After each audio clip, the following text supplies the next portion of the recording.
Everyone, आज हम हाल ही में रिलीज हुई मूवी ब्लैकआउट की स्टोरी देखेंगे जो कि बहुत इंटरेस्टिंग है। कहानी की शुरुआत में हम एक ग्रुप को देखते हैं जो अपने साथ गन्स लेकर एक इलेक्ट्रिक पावर हाउस में जाते हैं और वहां फायरिंग करके लोगों को डराते हैं। इसके बाद वहां की बिजली काट देते हैं जिससे पूरे शहर की बिजली चली जाती है। अब ये ग्रुप वैन में बैठकर किसी दूसरी जगह जाते हैं और वहां पहुंचते ही पहले तो सिक्योरिटी गार्ड्स को मार देते हैं। वहां रखे हुए सारे हीरे जवाहरात भी चुरा लेते हैं। जिसके बाद सीन शिफ्ट होता है और हम लेनी डिसूजा नाम के एक आदमी को देखते हैं जो कि अपने घर पहुंचकर अपनी बीवी रोशनी से खाना बनाने के लिए कहता है। रोशनी किचन में जाती है और बताती है कि मैंने तुम्हारे लिए इतने प्यार से दाल मखनी बनाई थी लेकिन सारी दाल जल चुकी है।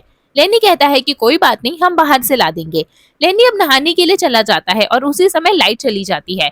लेनी बाथरूम से निकलकर रोशनी को ढूंढता है और रोशनी उसे कैंडल लेकर डरा देती है। अब रोशनी लेनी को खाना लाने के लिए कहती है तो लेनी कार की चाबी लेकर बाहर निकल जाता है। बाहर जाकर उसे पता चलता है कि पूरे शहर की लाइट जा चुकी है। लाइट जाने से उसे रास्ते में काफी ट्रैफिक जाम भी मिलता है। उसे वहाँ उसका जिगरी दोस्त रवि दिख जाता है तो लेनी उसे कार में बिठा लेता है। अब रास्ते में ये लोग काफी बातें करते हुए जाते हैं। लेनी रवि को उसके घर के वहाँ उतार देता है बट वहाँ अचानक से बारिश चालू हो जाती है। लेनी फटाफट से वहाँ से निकल जाता है। अब बारिश होने और लाइट ना होने की वजह से लेनी को रोड पे कुछ दिखाई नहीं दे रहा था। उसी समय उसकी कार दूसरी कार से टकरा जाती है। लेनी जब उतर कर देखता है तो वो पूरी वैन थी जो पलटी हो गई थी। अब लेनी उस वैन का दरवाजा खोलता है तो हम देखते हैं कि उसमें वही ग्रुप वाले होते हैं जिन्होंने चोरी की थी। उस ग्रुप के सभी लोग बेहोश हो गए थे। अब लेनी इतने सारे हीरे जवाहरात देकर लालच में आ जाता है। इसके बाद वो उस वैन के एक बॉक्स को निकालकर अपनी कार की डिग्गी में रख लेता है और वहां से निकल जाता है। लेनी अब आगे चला जाता है और काफी खुश होता है। अब जल्दबाजी में वो गलती से एक आदमी को उड़ा देता है। अब कार से निकलकर जब वो उस आदमी को देखने जाता है तभी उसी समय वहाँ लाइट आ जाती है। आसपास के लोग वहाँ जमा हो जाते हैं और उस भीड़ में एक बेवड़ा आ जाता है जो लेनी को कहता है कि तूने इस मासूम को कार से उड़ा दिया, अब मैं पुलिस वालों को बुला रहा हूँ। लेनी यहाँ घबरा जाता है और कहता है कि ऐसा कुछ नहीं है, मुझे बस ये अंधेरे में दिखाई नहीं दिया। आप लोग इसे गाड़ी में बिठा दीजिए, मैं इसे हॉस्पिटल ले जाता हूँ। अब वो लोग मिलकर उस आदमी को कार में बिठा देते हैं और लेनी कार चलाने के लिए बैठता है। उसी समय वो देखता है कि उसकी बाजू वाली सीट पर वो बेवड़ा आकर बैठ गया है। लेनी उसे कार से उतरने के लिए कहता है। तब वो कार से उतर जाता है और कहता है कि अब तुम इसे हॉस्पिटल नहीं लेकर जाओगे ना, क्योंकि ये तो मर चुका है। ठीक है, तुम चले जाओ और जब पुलिस आएगी तो मैं उन्हें बता दूंगा कि तुमने इसे कैसे उड़ाया। ये कहकर वो बेवड़ा वहां से जाने लगता है। तब लेनी उसे वहां कार में बिठा लेता है। अब कार में बैठने के बाद वो बेवड़ा लेनी से कहता है कि तुम मुझे इतने पैसे और दारू दे दो कि मैं तुम्हारी मदद करूं।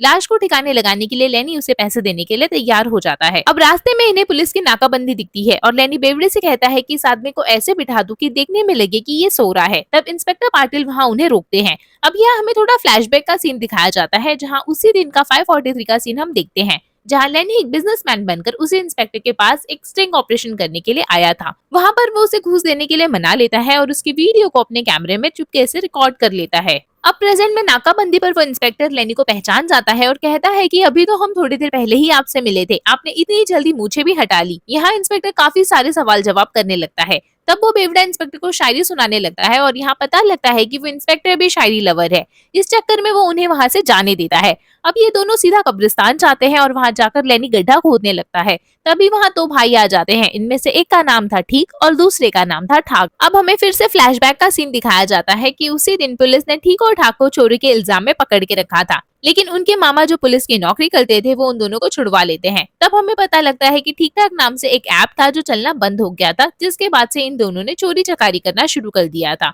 इनके मामा इन्हें ये सब करने से मना करते हैं। जब ये दोनों भाई वहां से बाहर निकले थे तो इन दोनों ने लेनी को देखा था। यहाँ लेनी बहुत खुश था क्योंकि उसका स्टिंग ऑपरेशन सक्सेसफुल हुआ था। वहाँ ठीक लेनी को बातों में उलझाता है और ठाक लेनी के बैग से कैमरा चुराकर वहां से चला जाता है। अब कहानी फिर से प्रेजेंट में आती है जहाँ पर लेनी ठीक ठाक से कहता है कि हम आर्कोलॉजिस्ट हैं और यहाँ पर चेकिंग करने के लिए आए हैं, लेकिन ठीक ठाक यहाँ बॉडी को देखकर समझ जाते हैं कि यहाँ पर क्या हो रहा है। यहाँ बेवड़ा कहता है कि तुम लोग भी इस बॉडी को दफनाने में हमारी हेल्प करो, बदले में लेनी तुम्हें पैसे देगा। अब पैसे का दाम सुनकर ये दोनों भी मान जाते हैं और पैसे से अपने फॉलोवर्स बढ़ाने के बारे में सोचने लगते हैं। ये चारों मिलकर बॉडी को दफनाते हैं और उसी समय वो इंसान जाग जाता है और ये लोग डर से भूत भूत चिल्लाकर कार की तरफ भागने लगते हैं। उनके भागने के बाद हम अरविंद नाम के एक डिटेक्टिव को देखते हैं जो लेनी पर नजर रख रहा था। अब हम इन चारों को कार में देखते हैं और यहाँ बेवड़ा दारू दारू चिल्ला रहा था। लेनी उससे कहता है कि आज तो ड्राई डे है और तुम्हें कोई भी बार ओपन नहीं मिलेगा, तो मैं दारू कहाँ से लाऊं। लेनी यहाँ उन दोनों भाइयों को कार से उतरने के लिए कहता है, लेकिन दोनों कहते हैं कि हमने क्राइम को छुपाने में तेरा साथ दिया है, अगर फंसेंगे तो चारों ही फंसेंगे। लेनी को उसके बॉस का कॉल आता है और वो कहते हैं कि पब्लिक हॉस्पिटल में लोग धरना दे रहे हैं, जल्दी से इस न्यूज को जाकर कवर करो। वैसे तो तुम्हारे पास कैमरा तो होगा ही, और लेनी कहता है कि हाँ सर मेरे पास कैमरा है। अब ये चारों हॉस्पिटल पहुंच जाते हैं जहाँ एक्स एमएलए अनीता धरने में बैठे हुए लोगों को भाषण दे रही होती है, क्योंकि काफी टाइम से इस हॉस्पिटल में आए हुए लोगों की मौत हो रही थी। लेनी अपने बैग में कैमरा ढूंढने लगता है, बट उसे अपना कैमरा नहीं मिल रहा था। ये वही कैमरा था जो ठीक ठाक ने चुरा लिया था। अनीता की नजर लेनी पे पड़ती है और वो उसे गुस्से में देखने लगती है। दरअसल कुछ समय पहले लेनी अपना भेष बदलकर अनीता के पास एक स्टिंग ऑपरेशन करने के लिए गया था, जहाँ अनीता कहती है कि हमने पुणे के लिए बहुत कुछ किया है। लेनी कहता है कि हमारे बॉस यहाँ पे 7 स्टार होटल बनवाना चाहते हैं, अगर आप वहाँ के रहने वाले लोगों को हटवा दे तो यहाँ पर होटल बन जाएगा। इस पर अनीता कहती है कि आप मुझे बस पैसे दे दीजिए, मैं यहाँ पुणे में कुछ भी करवा सकती हूँ। यहाँ अनीता को क्या पता था कि लेनी ये सब कुछ रिकॉर्ड कर रहा है। लेनी इस वीडियो को अपने न्यूज चैनल में दे देता है और अनीता की ये वीडियो वायरल हो जाती है, जिसके बाद अनीता को अपने एमएलए पद को छोड़ना पड़ता है। अब प्रेजेंट में ठीक ठाक लेनी को बताते हैं कि उन्होंने ही उसका कैमरा चुराया था और वो लोग ने उसे एक चाचा को बेच दिया। बेवड़ा यहाँ मीडिया के सामने नौटंकी करने लगता है, जिससे अनीता अपना भाषण नहीं दे पा रही थी। ठीक ठाक वहाँ की लाइट बंद कर देते हैं और अंधेरा होते ही वहाँ पर भगदड़ मच जाती है। ठीक ठाक किसी भी तरह बेवड़े को वहां से निकाल लेते हैं और अनीता किसी को चप्पल से मारने लगती है। जब लाइट आती है तो मीडिया वाले उसे चप्पल के साथ देखते हैं और उसकी फिर से वीडियो ले लेते हैं। अब हम चारों को कार में देखते हैं और ठीक ठाक और बेवड़ा जोर जोर से हंसने लगते हैं। लेनी कहता है कि अब तुम तीनों चुप हो जाओ, मैं यहाँ क्या लेने निकला था और किस चक्कर में फंस गया हूँ। ठीक ठाक लेनी को अपने सही चाचा के पास ले जाते हैं, जिनकी इलेक्ट्रॉनिक्स की दुकान होती है। इन दोनों ने लेनी का कैमरा उन्हें ही बेचा था। सही चाचा दुकान पर आते हैं और दुकान को खोलते हैं। दुकान खोलकर वो लेनी को उसका कैमरा दे देते हैं और साथ ही उसे बिल भी देते हैं, जिसे देखकर लेनी भड़क जाता है कि अब मैं अपना ही कैमरा लेने के लिए पैसा क्यों दूं। थोड़ी बहस के बाद वो पैसा देने के लिए तैयार हो जाता है और अपना वॉलेट लेने के लिए कार में जाता है। उसका वॉलेट कार में नहीं था। वो गुस्से में ठीक ठाक को मारने लगता है, क्योंकि उसे ऐसा लगता है कि उन्होंने ही उसका वॉलेट चुराया होगा, बट वो लोगों ने ऐसा कुछ नहीं किया था। लेनी यहाँ अपनी घड़ी को सही चाचा के पास गिरवी रखवा देता है और कैमरा वापस ले लेता है। सही चाचा वहां से चले जाते हैं। उस कैमरे में मेमोरी कार्ड ही नहीं था और ये देखकर दुखी होकर लेनी जमीन पर लेट जाता है और सोचने लगता है कि आज पता नहीं उसने किसका मुंह देखा था जो उसकी किस्मत इतनी बेकार है। यहाँ बेवड़ा बार बार दारू ही मांगे जा रहा था। अब ये लोगों को एक श्रुति नाम की लड़की मिलती है जो इनसे आकर मदद मांगती है। वो कहती है कि मेरी कार खराब हो गई है। लेनी यहाँ मदद करने के लिए मना कर देता है, लेकिन ठीक ठाक उस लड़की को तुरंत ही कार में बिठा लेते हैं। अब थोड़ा दूर जाने के बाद लेनी टॉयलेट करने के लिए कार से नीचे उतरता है। वहीं एक दारू की दुकान होती है जहाँ ठीक ठाक और बेवड़ा दारू चुराने के लिए चले जाते हैं। ये देखकर लेनी घबरा जाता है। इनके पीछे पुलिस भी लग जाती है, जिसमें ठीक ठाक के मामा होते हैं। थोड़ी दूर पीछा करने के बाद इंस्पेक्टर फायरिंग करने लगते हैं। यहाँ बेवड़ी को पता नहीं क्या हो जाता है और वो अपनी जेब से येलो कलर की बंदूक निकालकर उल्टा पुलिस वालों पर ही फायरिंग करता है। फिर से हम उस डिटेक्टिव को देखते हैं जो लेनी की कार निकल जाने के बाद पुलिस वालों की कार के सामने कुछ ड्रम्स को फेंक देता है, जिससे पुलिस वालों की कार का एक्सीडेंट हो जाता है। यहाँ डिटेक्टिव अपनी स्कूटी पे बैठकर लेनी का पीछा करने लगता है। आगे चलकर लेनी कार को रोकता है और श्रुति कार से निकलकर भागने लगती है। यहाँ लेनी और ठीक ठाक उसे रोककर पूछते हैं कि तुम इतना क्यों घबरा रही हो, जिस पर श्रुति बताती है कि वो बेवड़ा कोई और नहीं बल्कि असगर डॉन है, जो कि सालों से लापता था, जिसे पुलिस वाले ढूंढ रहे हैं। उसने अपनी रिवॉल्वर से अब तक 100 लोगों का खून किया है। फिर हमें कुछ साल पहले का सीन दिखाया जाता है जहां वो बेवड़ा असल में खतरनाक डॉन था। सभी लोग उससे डरते थे, मगर उसके पीछे पुलिस पड़ गई थी, इसलिए वो कई सालों से अंडरग्राउंड हो गया था। लेकिन 1 महीने पहले ही वो अपने शहर में वापस आता है और अपने घर के आंगन से वही गोल्डन बंदूक को निकालता है। उसे अपने पास रखकर वो सड़कों पर बेवड़ा बनकर घूमने लगता है। बेवड़े के बारे में जानने के बाद ये सभी लोग घबरा जाते हैं। अब ठीक ठाक इन्हें एक अन्ना नाम के आदमी के पास लेके जाते हैं, जिसका डॉन से 36 का आंकड़ा था। वहां जाकर अन्ना ठीक ठाक से कहता है कि अगर तुम्हारी बात सच है तो मैं तुम्हें बहुत सारे पैसे दूंगा। अन्ना यहाँ असगर की शक्ल देखकर ठीक ठाक को पैसे दे देता है और असगर अपने दुश्मन अन्ना की शक्ल देखकर कार से बाहर निकलता है और कहता है कि इस दिन का 14 साल से मैंने इंतजार किया था। अन्ना भी कहता है कि मैंने कई सालों से तेरा इंतजार किया।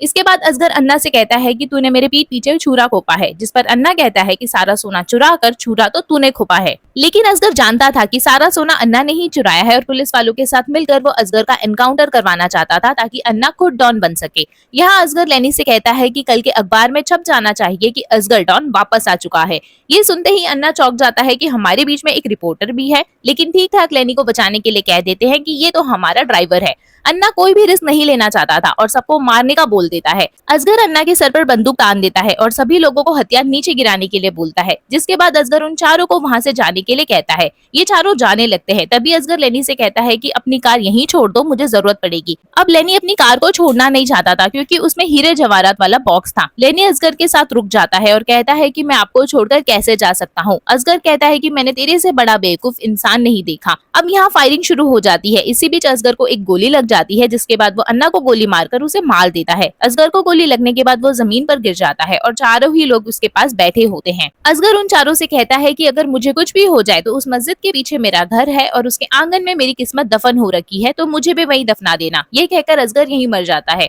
उसी समय वहाँ एक शूटर अपनी स्नाइपर लेके आता है। ये वही आदमी था जिसे लेनी ने अपनी कार से उड़ा दिया था और दफनाते समय वो वापस से जिंदा हो गया था। इसका नाम था मिस्टर एक्स।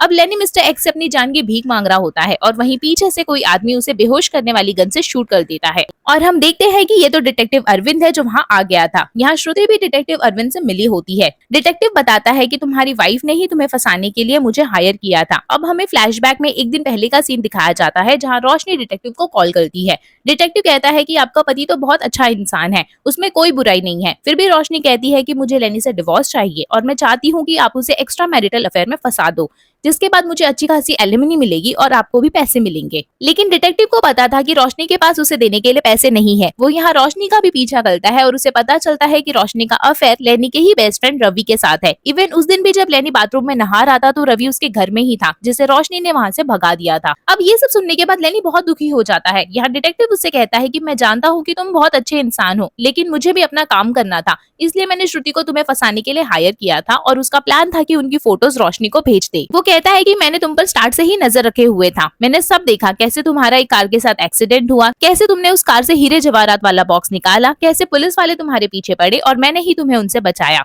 साथ ही सही चाचा के पास जो मेमोरी कार्ड गायब हुआ था वो मैंने ही खरीदा था। अब मेरे पास तेरे खिलाफ इतने सारे सबूत है कि अगर मैं पुलिस वालों को दे दूं तो तुझे जेल हो जाएगी और ये असगर डॉन जो मरा पड़ा है उसके ऊपर भी 15 लाख का इनाम है जो मुझे मिल जाएगा। अब डिटेक्टिव और श्रुति कार में डॉन की लाश डालकर बॉडी और सोना दोनों वहां से लेकर चले जाते हैं। इन लोगों को याद आता है कि कार में तो ज्यादा पेट्रोल ही नहीं है, तो ये लोग मुश्किल से 2 किलोमीटर ही गए होंगे। जिसके बाद भागते हुए ये लोग उनके पास पहुंचते हैं जहां डिटेक्टिव और श्रुति कार में से सोना निकाल रहे थे। अब इनके बीच में मारापीटी शुरू हो जाती है, तो डिटेक्टिव यहाँ बेहोशी वाली गोली चलाता है जो कि श्रुति को लग जाती है और वो बेहोश हो जाती है। अब डिटेक्टिव ठाक को कार के ऊपर फेंकता है और कार ढलान पर होने की वजह से आगे बढ़ने लग जाती है। डिटेक्टिव और लेनी के बीच में हाथापाई होने लगती है और लेनी डिटेक्टिव के हाथ से बंदूक छीनकर उसको ही गोली मार देता है और डिटेक्टिव यहाँ बेहोश हो जाता है।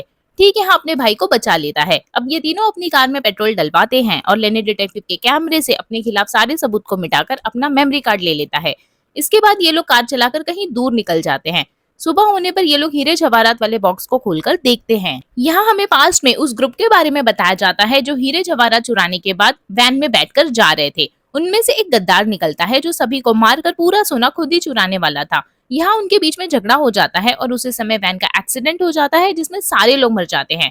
अब हमें प्रेजेंट में बताया जाता है कि जो बॉक्स लेनी ने उठाया था उसमें हीरे नहीं बल्कि बहुत सारे गन्स थे। ये देखकर तीनों ही चौंक जाते हैं क्योंकि ये उनके किसी काम का नहीं था। लेनी यहाँ अपनी किस्मत को कोसने लग जाता है और उसके पास जितने पैसे होते हैं वो उन्हें ठीक ठाक को देकर वहाँ से भेज देता है और कहता है कि तुम लोग अपनी लाइफ अच्छे से जीना, मेरा क्या है, मेरी तो किस्मत ही खराब चल रही है। इसके बाद असगर डॉन से किए हुए वादे के मुताबिक वो असगर डॉन को उसके घर के आंगन में दफनाने के लिए पहुंच जाता है और जब वो उसे दफना रहा होता है तभी उसे एक संदूक मिलती है। लेनी यहाँ उस बॉक्स को खोलता है तो उसमें बहुत सारा गोल्ड निकलता है। वहीं छत से कुछ बच्चे ये सब देख रहे होते हैं और लेनी बिना असगर को दफनाए वहाँ से गोल्ड लेकर चले जाता है। अब लेनी अपने घर पहुंच जाता है जहाँ रोशनी रवि के साथ होती है। यहाँ लेनी फ्रिज से दही निकालकर उसमें चीनी फेंकने लगता है। रोशनी और रवि सोचने लगते हैं कि आखिर इसे हुआ क्या है।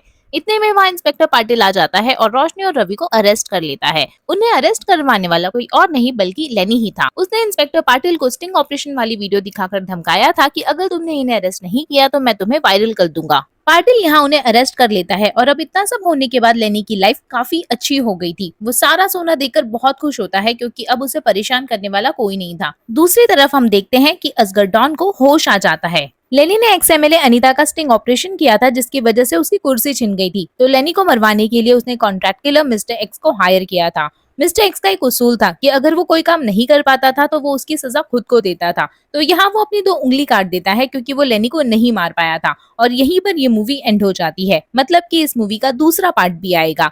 आई होप आपको आज की ये मूवी पसंद आई हो। प्लीज इस वीडियो को लाइक एंड शेयर करें, मेरे चैनल को सब्सक्राइब करें and hit the bell icon. Thank you for watching.